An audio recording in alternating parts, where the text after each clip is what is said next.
Менин КТР деген кара жашыгым, кара гезиттерим жок. Ошондой эле мекемеде заман талабына жараша маалыматтарды социалдык түйүндөр аркылуу тарата турган жаңы медиа бөлүмү да иштей баштады. Мисалы төрдө Төштүк Алмазбек уулу жана Тасил Токтосунованы көрө аласыздар. Негизи СММ жана медиа өнүктүрүү бөлүмү деп атап коюшкан. Бирок аты эле ушундай кичи фейк фабрика. Бул Excel таблицасында биз кызматкерлердин тизмегин, ошол эле учурда фейк аккаунттардын тизмегин көрсө болот. Дал ошол кезде соц тармактарда азаттык жабылсын деген жүздөгөн комментарийлер пайда болгон. 1000 адам иштеген КТРК. Бюджеттен миллиарддаган сомдорду колдоносуздар, аласыздар. Сиз биз төлөгөн салыктардан УТРКга бир эле күндө 1 миллион 300 миң сом жумшалып атат. Өз сөзүн сүйлөтүүнү, элге жеткирүүнү жалаң ошол фейк фабрикалар аркылуу жасап калды.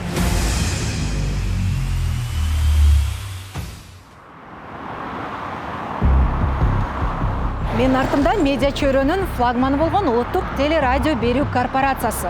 90 жылдык тарыхы бар бул мекеме канча деген залкарды, канча деген эфир корифейин таптап чыгарган. Ал эми азыркы тапта бул жерде кадимкидей лайк басып, комментарий калтырып, пост жазып иштөө кадирисе көрүнүшкө айланган. Жакынкы мүнөттөрдө башкы телеканалды байырлаган фейктердин жана троллдордун фабрикасы туурасында айтып берем. Сиздер менен фактын бар берүүсү жана мен Асель Соронбаева.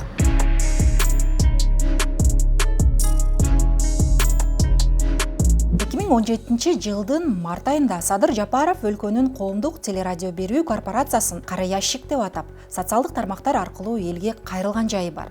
Социалдык түйүндөрдөн болсо дагы сиздерге кайрылууга мажбур болуп отурам.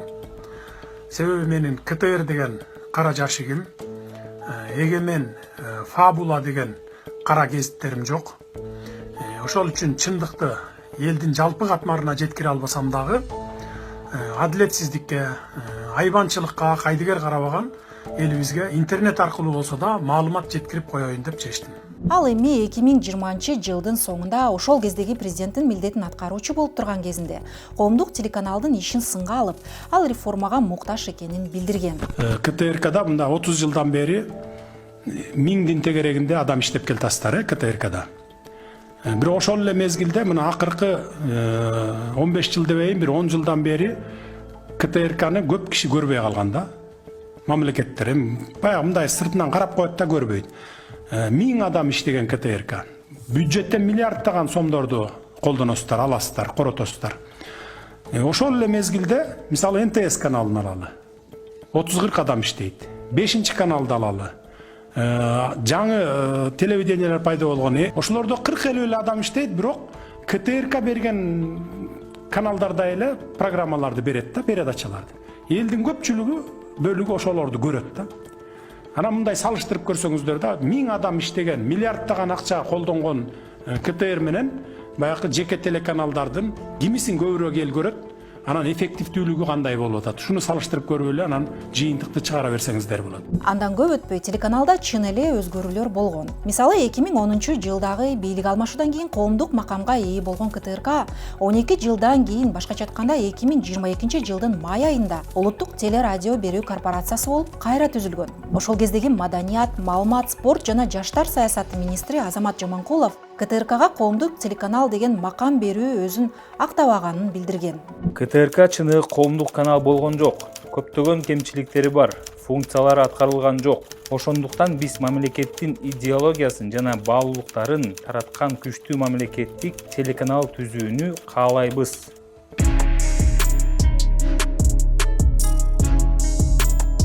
Ошентип президенттин администрациясы телеканалдын редакциялык саясатын өз алдынча аныктоого жолдомо алган. Аны менен катар байкоочу кеңеш жоюлуп, телеканалдын башкы директору президент тарабынан дайындалып калган. Ал эми 2022 жылдын октябрь айында УТРК материалдык техникалык базасын модернизациялоо үчүн толук техникалык аудит кызматына 2 миллион 700 миң сомго тендер жарыялаган. Ошол эле жылдын этегинде корпорация юстиция министрлигинен кайра каттоодон өтүп, логотипин жаңырткан. Бирок журналисттер бул логотип Афганистандын биринчи каналынан көчүрүлгөнүн таап чыгышкан. Бул көрүнүш коомдо сынга алынып, кийин УТРК логотипин кайрадан жаңыртканга мажбур болгон. Айтор УТРК 2022 жылдын соңунан тарта жаңы жашоосун баштаган. Ошол убакта башкы телеканал 90 жылдык мааракесин белгилеп, маалыматты социалдык түйүндөр аркылуу жайылта турган жаңы медиа бөлүм иштеп баштаганын жар салган. Ошондой эле мекемеде заман талабына жараша маалыматтарды социалдык түйүндөр аркылуу тарата турган жаңы медиа бөлүмү да иштей баштады. Чын-чынына келгенде бул бөлүмдүн шылтоосу менен замандын талабына жараша кадимки фейк жана троллдордун фабрикасы мыйзамдуу түрдө байырлап калган.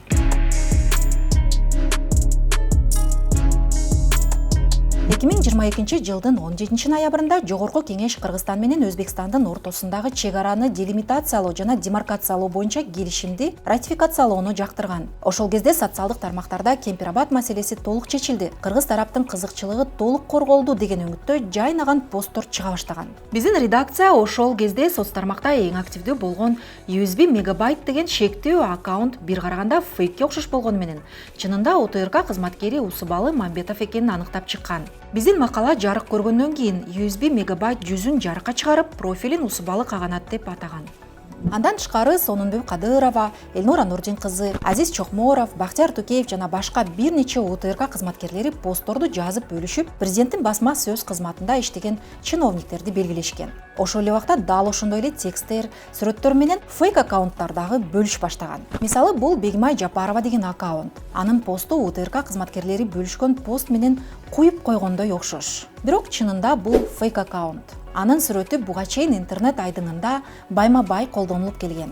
Бул фейк аккаунттун баракчасында саясий темалар басымдуулук кылат дагы, байкасаңыз сүрөттөр анын ичинде текст менен коштолот. Ал эми Бегимай Жапарованын баракчасынан мамлекеттик телеканалдар жасаган материалдар, ошондой эле бийликти мактап, оппоненттерди каралаган сюжеттерди көрүүгө болот. Дал ушундай постторду биз дагы бир нече фейк аккаунттардын баракчаларынан көрө алдык. Мисалы, Селина Турузбекова аттуу колдонуучу дагы фейк. Бирок ал дагы эле УТРК кызматкерлери бөлүшкөн постторду, тексттерди жана сүрөттөрдү чыгарып турат.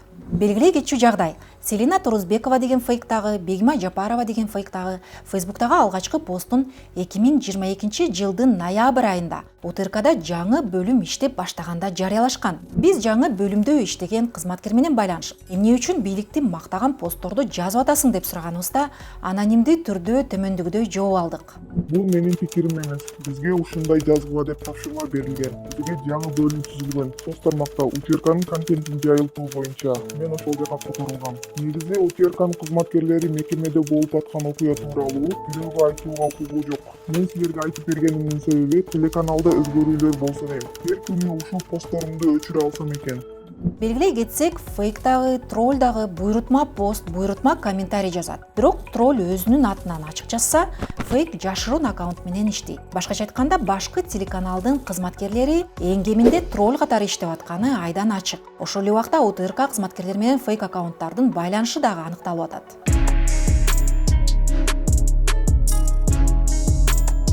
Дагы бир факт. Ушул жылдын 23 январында Маданият министрлиги Азаттыктын Кыргызстандагы ишмердүүлүгүн токтотуу боюнча сотко кайрылган. Дал ошол кезде соц тармактарда Азаттык жабылсын деген жүздөгөн комментарийлер пайда болгон. Биздин редакция автоматташтырылган системанын жардамы менен Азаттыктын жабылышы тууралуу эң көп пикир жазгандар фейк аккаунттар экенин аныктаган. Болгондо дагы ошол фейк аккаунттар УТРК чыгарган маалыматтар менен байма-бай бөлүшүп атканын дагы көрүүгө болот. Белгилей кетсек, УТРК кызматкерлери дагы, фейктер дагы активисттерди, оппоненттерди жана эркин медиаларды бир жыныстуу некелерди колдойт деп айтуудан тажабайт. Бул тууралуу майдын соңунда парламентте массалык маалымат каражаттары жөнүндө мыйзам талкууга алынганда журналист Аскер Сакыбаев айтып чыккан. Коомдо кандай жашоо жүрүп калды? Бийлик өзүнүн ишин кандай жүргүзүп атат? Жалаң фейк фабрикалар менен өз кызыкчылыгын жүргүзүүнү, өз сөзүн сүйлөтүүнү, элге жеткирүүнү жалаң ошол фейк фабрикалар аркылуу жасап калды. Бардыгына окшош текст берилет, бардыгы КТР баштап отуруп ошону жайылтып отурат. Бул эмне деген ушундук? Мисалы, аз мурда бир жума мурун өттү, ошол КТР дагы фейк фабрика деп айталычы. Ошол массалык маалымат каражаты жөнүндөгү мыйзамда жалаң ошол гейлерди, лесбиянкаларды, болбосо жанакы мындай ушундайларды гана коргойт экен. Бул деген биздин салттуу үй бүлөгө каршы деген ганакей нерсени айтып чыгышты. Журналист болгондон кийин андан башка маселени айтып атасызбы? Биз ошол гейлер үчүн же лесбиянкалар үчүн күйүп аткан жокпуз. Биз ошол массалык маалымат каражатындагы жаңы мыйзамдагы, жаңы азыркы журналисттердин колу бутун тушап аткан, канатын кесип аткан нерсени айтып атабыз биз.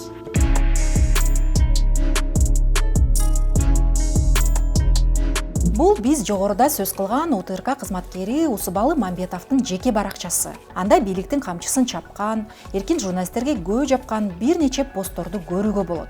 Усубалы Мамбетов ОТРК кызматкерлеринин арасында соц тармактарда жөн жеринен эң активдүү болгон жери жок. Ал дал ушул жаңы ачылган медиа бөлүмдү жетектерин бизге бир нече булак тастыктап берди. Бирок Мамбетов өзү бул тууралуу бизге ачык билдирүүдөн баш тартты. Биздин өздүк булактардын бири мурда ОТРКда иштеп кеткен. Ал анонимдүү түрдө бизге медиа бөлүмгө президенттик администрациянын маалыматтык саясат кызматынын жетекчиси Дайырбек Орунбековдон буйрутмалар түздөн түз келип турат деп билдирди. Негизи СММ жана медиа өнүктүрүү бөлүмү деп атап коюшкан. Бирок аты эле ушундай, ичи фейк фабрика. Жогору жактан түз эле көрсөтмө келип турат Дайыр Орунбековдон. Азыр ал бөлүмдө көбүнчө жаштар иштейт. Көп нерсеге маани бере беришпейт. Эмнени айтсам ошону кыла бергендер. Өз оюн калыптандыра электер.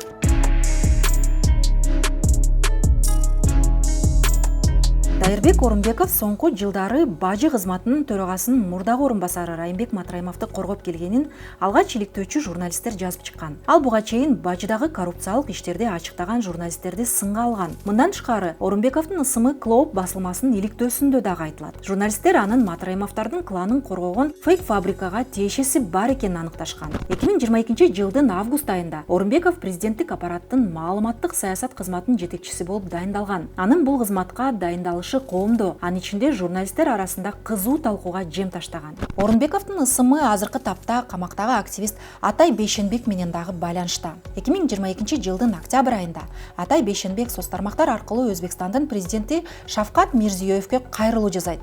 Андан көп өтпөй активистке WhatsApp'тан президенттик аппараттын маалыматтык саясат кызматынын жетекчиси Дайырбек Орунбековдон билдирүү келет. Анда Атай Бейшенбектин Мирзиёевке болгон катынын скриншоту жана мындай текст келген: камаш керек муну, астына коммент жазып, мисалы кыргыз-өзбек мамилесин буза турган, анан улут аралык кастыкты козутту деп камап салалы.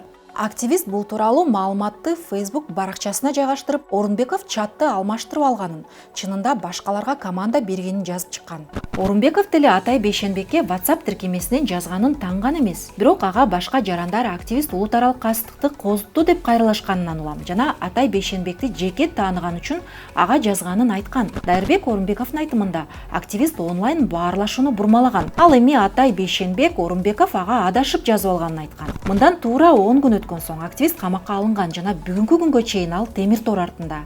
Дайырбек Орунбековдун фейк фабрикага тиешеси бар экени тууралуу президенттин администрациясынын маалымат кызматында мурда иштеп кеткен журналист Гүлмира Тыналиева да жазып чыккан.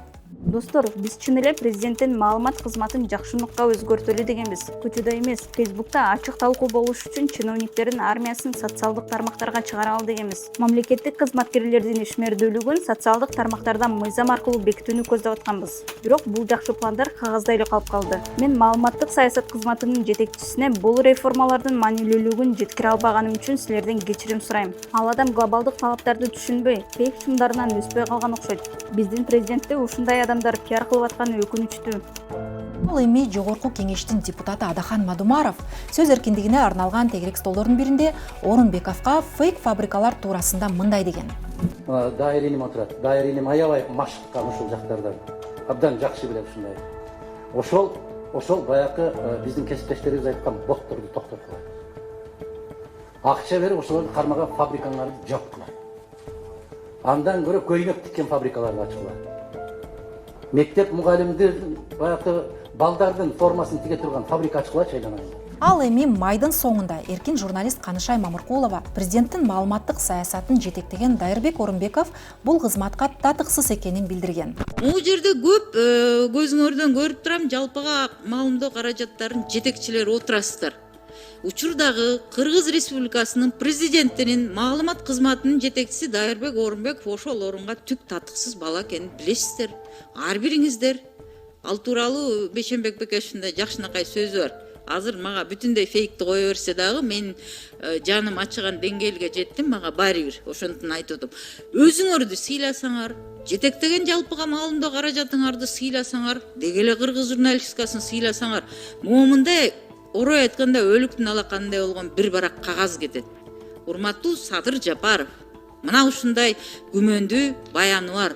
Момундай жетекчинин Кыргызстандын жалпыга маалымдоо каражаттары менен түздөн түз иштеше турган, маалымат саясатын жүргүзө турган орунда ушундай адамдын иштешин бизди кыргыз журналистикасын жана биз жетектеген баландай түкүндөй деген жамаатты шылдыңдоо катары эсептейбиз деп бир кат киргизип коюш кыйынбы?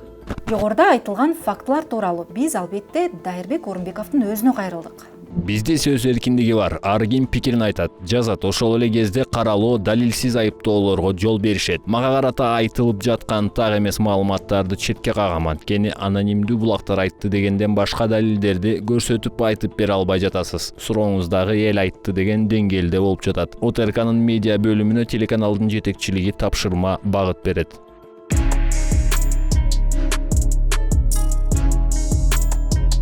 Биз Дайырбек Орунбековдун КТРКдагы фейк фабрикага түздөн түз тиешеси бар деп аткан жерибиз жок. Биз болгону Орунбековго байланыштуу фактыларды гана тизмектеп бердик. Алардын негизинде албетте жыйынтыкты сиз өзүңүз чыгарасыз. Болгону иликтөөчү журналисттер коррупция, мыйзамсыз, абийирсиз иштер менен күрөшүүдө бийликтин душманы эмес, тескеринче эң биринчи жардамчылары экенин эсиңиздерге салгым келди. Себеби көптөгөн иликтөөлөрдүн аркасы менен мыйзамга каршы келген иштердин бети ачылып, журналисттик материалдарда айтылган башкы фигуранттар камакка алынган, бюджетке акча каражат которгон учурлар болгон. Бирок журналисттер көбүн эсе фейк фабрикалар тарабынан интернет чабуулга кабылып келет. Мындан тышкары, бийликтин камчысын чапкан фейк фабрикалар алардын тарапташтары көп деген иллюзия жаратып, чечим кабыл алчу адамдарыбызды чыныгы кырдаалдан алыстатат. Чынында иликтөөчү журналисттер бийликтин эң чоң жардамчысы экенин сиз дагы моюндасаңыз, андан аркы сапарыбызды улайлы.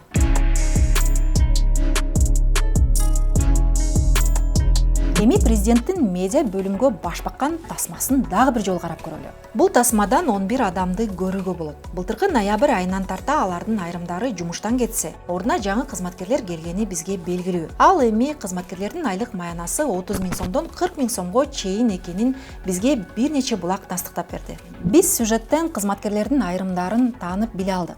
Мисалы төрдө Төштүк Алмазбек уулу жана Тасил Токтосунованы көрө аласыздар. Экөө тең бийликти мактап жактаган посттор менен байма-бай бөлүшүп келет. Жумуш орунда бирге түшкөн сүрөттөрүн да көрсөңүз болот. Ошол эле учурда Төштүк Алмазбек уулу эркин медиаларды, оппоненттерди каралаган посттор менен дагы бөлүшүп келет. Биринчи эле катарда Бермет Камбарбекованы көрүүгө болот. Анын Facebook баракчасында деле окшош тексттер, окшош сүрөттөр жана окшош посттор. Медиа бөлүмдүн Тыныбек Эргешев, Элмира Тезекбаева аттуу кызматкерлерин дагы сюжеттен көрө алабыз. Бирок алар социалдык тармактарда ОТРК чыгарган материалдар менен анчейин активдүү бөлүшпөгөнү эмнеден кабар берет? Бул ОТРКнын дагы бир кызматкери Диана Айдарова. Ал 11 майда поликлиника медиасы менен азаттыкты каралаган постторду ар кайсы тайпаларга бөлүшкөн. Ошол эле күнү фейк аккаунттардагы дал ушул эле эки медиага карата чабуул кылган. Дагы бир жагдай. Бул медиа бөлүмдүн жетекчиси Усубалы Мамбетовдун өз айтмакчы жеке пикири. Бирок аны ар кайсы группаларга бөлүшкөн өзү жана дагы бир фейк аккаунт. Буга чейин поликлиника басылмасы ОТРК кызматкерлери социалдык тармактарда жасалма маанай жаратып атканы тууралуу сюжет даярдаган. Бул чыгарылышта номер 1 мамлекеттик телеканалдын журналисттери социалдык тармактардагы өлкөдөгү маанилүү маселелер боюнча жасалма маанай жаратууга аракет кылып жатышканы тууралуу айтып берем. Фейк фабрика жана троллдор деген түшүнүктөр акыркы жылдары абдан популярдуу болуп жатат. Жалпак тил менен айтканда, фейк бул жасалма аккаунтка жамынып алып, кандайдыр бир жалган каралоочу маалыматты таратса, тролль бул өзүнүн жүзү менен чыгып, кимдир бирөөнүн кызыкчылыгындагы материалдарды бир жактуу таратып, же экинчи тарапты каралаган аракеттерди жасайт. Ушундай аракеттер аркылуу алар жасалма маанай жаратууга аракет кылышат.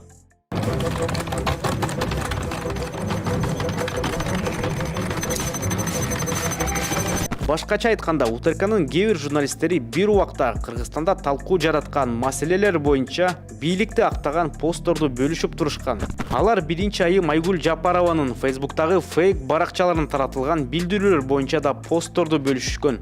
Аталган посттор бир күндө бирдей жазуулар менен чыкканы көңүлдү бурат. Анткени бөлүшүлгөн посттордо сүрөт жана маалымат куюп койгондой окшош болуп берилет. Бул гана эмес, Садыр Жапаровдун Дубайда мурунку президенттерди чогултуусунан кийин дагы бирик кыргыз деген маанидеги билдирүүлөрдү жадырышкан. Андагы манипуляция тууралуу Медиа Хабтагы кесиптештерибиз дагы айтып берген. Ага ылайык мамлекеттик телеканалдар жасалма коомдук пикир жаратып, бир жактуу маалымат менен манипуляция кылган. Мындай караган адамга өзүнүн пикирин билдирип жаткандай көрүнүшү мүмкүн. Бирок бир учурда окшош примитивдүү ойлорду, бир канча посттор жана комментарийлер берип жаткан топторду илимий тилде технологиялык манипуляторлор деп аташат. 2022 жылдын декабрь айында Садыр Жапаровдун Катардагы чемпионатка баруусу социалдык тармактарда кызуу талкууга алынган. Ошол кезде президенттин пресс катчысы Эрбол Султанбаев Жапаровдун учагы лизингке алынганын билдирген. Ал эми ОТРКнын кызматкерлери бул сапарда учактын күйүүчү май гана төлөнгөнү тууралуу массалык түрдө маалымат жайылткан. Өзүңүздөр көргөндөй посттордун тексти дагы, сүрөтү дагы баарыныкы бирдей. Азиз Чокморов, Диана Айдарова, Усубал Мамбетов, Бактыгүл Момбекова, Таттыбү Назаркулова жана башкалар баары УТРК кызматкерлери. Бирок алар менен катар эле дал ушул тексти, дал ушул сүрөттү фейктер дагы бөлүшкөн. Мисалы, Адеми Суранчиева деген фейк аккаунт профилдеги сүрөтүн монгол кыздары тууралуу макаладан алган. Бул фейк аккаунттун баракчасындагы бийликти мактап жактаган билдирүүлөр буга чейин ысымы аталган УТРК кызматкерлеринин билдирүүлөрүнө куюп койгондой окшош. Бийликке жан тарткан Камила Нурдинова аттуу дагы бир фейктин баракчасынан деле УТРК кызматкерлери жарыялаган посттордун көчүрмөлөрүн көрө аласыз. Эми Камиланын фейк экенин тастыктап берейин. Ал колдонгон сүрөт буга чейин интернет айдыңында 12 жолу ар түрдүү сайттарда жарыяланган. УТРК кызматкерлерин фейк аккаунттар менен байланыштырган дагы жүйөлүү фактыларды айтып берейин. Бул Excel таблицасында биз кызматкерлердин тизмегин, анан кийин ошол эле учурда фейк аккаунттардын тизмегин көрсө болот. Алар кайсы бир темада биргелешип окшош постторду, окшош тексттерди бөлүшкөнүн көрө алабыз. Мисалы үчүн Азаттык тууралуу постту алар бир убакта фейктер дагы, УТРК кызматкерлери дагы бир убакта бөлүшкөн. Ошондой эле күндүн темасы кайсы болсо, мисалы үчүн өлкөдө болуп аткан кайсы окуя талкууга алынып атса, ошол туурасында постторду бөлүшүп атышат да. Мисалы үчүн ЛГБТ темасын талкуулагыла деген учурда ЛГБТ жалаң ошол КТРКнын кызматкери дагы, фейк аккаунттар дагы ЛГБТ темасын талкуулашат. Же болбосо батыш өлкөлөрүн каралоо керек болсо, аны дагы талкуулашат. Мындан тышкары, мисалы, бузуку деген йырлыкты, бул йырлык, бул журналисттик стандартка туура келбейт, бирок кастык тили болуп саналат. Бирок бузуку деген терминологияны ошол УТРК кызматкерлери дагы, фейктер дагы колдонуп атканын көрө алабыз. Бул жерде ар бир тематикага шилтеме берилген, атайын чогултулган бул маалыматтар. Ошондой эле, мисалы үчүн, мамлекеттик эмес уюмдар туурасында талкуу жүргүзүлө турган болсо, ошол эле кайра эле УТРК кызматкерлери жана фейк аккаунттар талкуулап аткан болот да. Эми бул жерде дагы бир кынтыксыз далилди айтып берейин. Бул Айдана Орозбаева аттуу фейк аккаунт. Азыр көрсөтөйүн. Айдана Орозбаева. Бул аккаунт аккаунттун аты Айдана Орозбаева.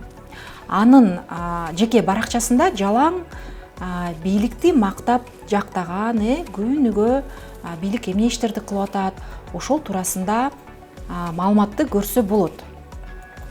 Анан эле эң акыркы сүрөт бул жерде өчпөй калганда, эң акыркы сүрөт бул сүрөттө биз УТРК кызматкерин көрө алабыз. Бирок ал Айдана Орозбаева эмес, анын аты Айдай Назаркулова. Жана ошондой эле Айдана Орозбаеванын аккаунтуна киргенде биз бул жерде анын URL дареги сакталып калган, мынакей Айдай Назаркулова дегенчи. Ал эми аватарда Айдай Назаркулова эмес, башка эле бирөөнүн мындай түшүнүксүз сүрөтүн көрүүгө болот. Бети жабык, жүзү жок, башка сүрөттөрү жок. Бул сүрөттү бул фейк аккаунт 18 мартта жүктөгөн. Ал эми биз көрүп аткан ушул эле аккаунтка тиешелүү болгон Айдай Назаркулова деген ат сакталып калган. Эмнеге дегенде бул Айдай Назаркулованын аккаунту болуп саналат. Ал эми өзү, анын баракчасы бул, чыныгы Айдай Назаркулова ушул. Анан анын биринчи сүрөтү ушул 2 февралда жүктөлгөндө, башкача айтканда Айдай Назаркулова өзүнүн моронку аккаунтун ошо фейк катары же өзү колдонот же башка бирөөгө колдонууга берген. Ал эми өзү болсо башка баракча ачып алган. Бактыгүл Момбекова деген бул да УТРК кызматкери, журналист. Ал 25 январда Темиров Лав YouTube каналынын журналисттерин каралаган пост жазган. Ал жерде бузуку деген терминди колдонгон болчу ошол постунда. Негизи болсо журналисттик стандарттарга туура келбейт, кастык тилин колдонуу, ушундай ырлыктарды колдонуу туура келбейт. Бирок ошол эле учурда бузуку терминин биз баягы таблицадан фейктер дагы, троллдор дагы бул терминди көп колдонуп атканын көрө алабыз мынакей. Дээрлик ошол УТРКнын кызматкерлеринин көбү жанагындай бийликти мактап жактаган окшош постторду, окшош тексттерди, окшош сүрөттөрдү бөлүшкөн кызматкерлер бул терминди дагы көп колдонгонунун далилдери бар бул жерде. Ошол учурда фейк аккаунттар дагы, троллдор дагы өтө көп колдонушат. Бул эмне үчүн жасалат? Бул адамдын эсине калыш үчүн, кандайдыр бир душмандын образын жаратуу үчүн жасалат. Бул манипуляциянын бир ыкмасы болуп саналат. Ошол фейктер көп колдонулат. Клише, көө жабуу, тамга басуу деген манипуляциянын ыкмасын.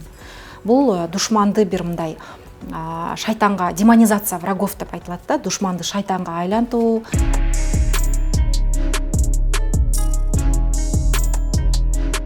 Биз УТРКга медиа бөлүмдө канча адам иштейт, ага жумшалган каражат канча сомду түзөт, деги эле медиа бөлүмдүн фейк фабрикага кандай тиешеси бар деген суроолорду камтыган расмий кат жөнөткөнбүз. УТРК 2022 жылдын ноябрь айынан тарта СММ жана жаңы медиа башкармалыгын түптөгөнү тууралуу жооп кайтарган. Ал эми бул бөлүмдүн курамында канча адам иштейт, ага канча каражат сарпталары тууралуу маалымат берген эмес. Мындан тышкары, телеканалдын жетекчилиги расмий баракчалардан тышкары аккаунттар үчүн жооптуу эмес экенин билдирген. Дүйнө мамлекеттери сыяктуу Кыргызстандын эли да социалдык тармактардын активдүү колдонуучулары. Бул жагдайды эске алуу менен 2022 жылдын ноябрь айында УТРК СММ жана жаңы медиа башкармалыгын түптөгөн. Башкармалыктын максаты телекөрсөтүү даярдаган маалыматтардын социалдык тармактар аркылуу жайылтуу менен УТРКнын көрүмдүүлүгүн арттыруу. Башкармалыктын кызматкерлери телеканалдар УТРК курамында 5 телеканал бар. Даярдалган өндүрүмдөрдү социалдык тармактардын талабына ылайык иштеп чыгат жана таратат.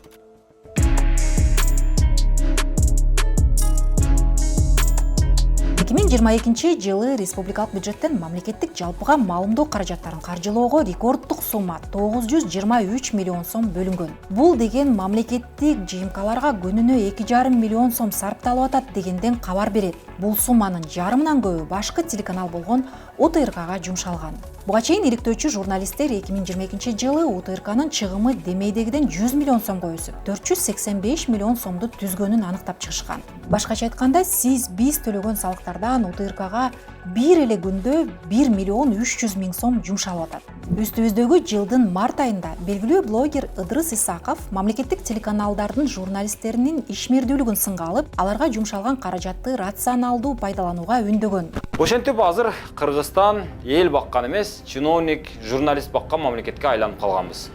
Жалпысынан алганда Кыргызстан ошол маалымат саясатын эле баш аягы 1 миллиард сомдой акчаны чачып отурат. Кыскасы, биз миңден ашык журналистти өгүздөй кылып багып атабыз. Же семирип бетин сатайын десең журналист өгүз болуп өгүз эмес, саап сүтүн ичейин десең журналист же уй эмес. Жок, алар президентти мактап, өлкөнү мактап жыргатып атат дегенге дагы ооз барбайт. Чын эле журналист болуп, элдин көйгөйүн, өлкөдөгү туташ коррупцияны көзгө сайып көрсөтүп, калың элге жагып атат дегенге дагы тил бурулбайт. Негизи дүйнөдөгү эң бай мамлекеттер журналист бакканга дээрлик тыйын коротпойт. Бардык акыл эстүү мамлекеттерде журналисттер өз оокатын өздөрү кылышат. Мойнунан байлаган итке окшоп, кожоюндун колун карап отурбайт. Ошого жараша эркин болушат. Журналисттин эркиндиги маалыматтын тазалыгын камсыздайт.